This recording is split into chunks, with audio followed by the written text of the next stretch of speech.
The Last Road Home. Chapter 9, Aftermath. The knock on the door came just after sunrise. Soft at first, then firmer, then final. Elizabeth froze at the kitchen sink, her hands submerged in soapy water. The morning light spilled across the counter, catching the dust motes drifting through the air.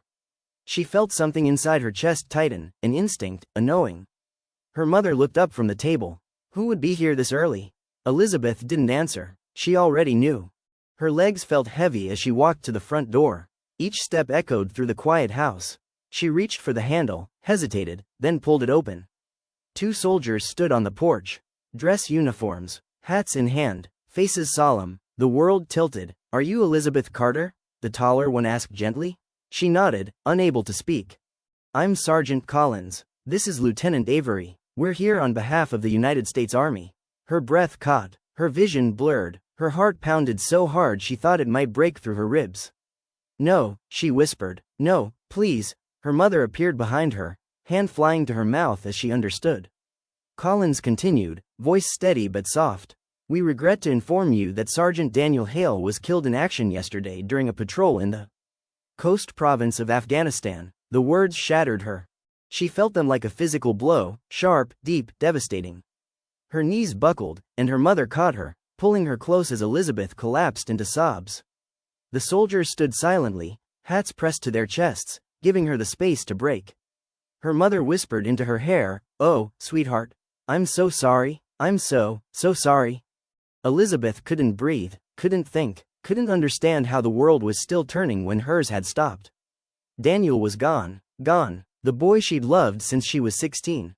The boy who kissed her under the lilacs. The boy who left to become someone stronger. The boy who never came home. The soldiers offered condolences, information, support. Elizabeth heard none of it. The words washed over her like static. All she could see was Daniel's smile. All she could hear was his laugh.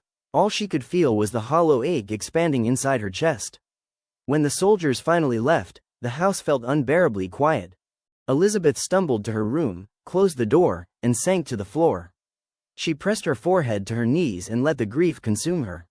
She didn't know how long she cried. Minutes, hours, time had no meaning. Eventually, she reached for the small wooden box under her bed.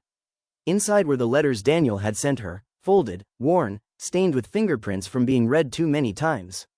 She opened the most recent one. "I miss the creek, I miss the fields, I miss home, but mostly, I miss you." Her tears fell onto the page. She clutched the letter to her chest and whispered into the empty room, "I wasn't ready to lose you." But the world didn't care. War didn't care. Fate didn't care. Daniel was gone, and the road ahead of her felt impossibly long. Don't forget to subscribe and click the bell to get notified when new chapters and stories are posted. Thank you and enjoy.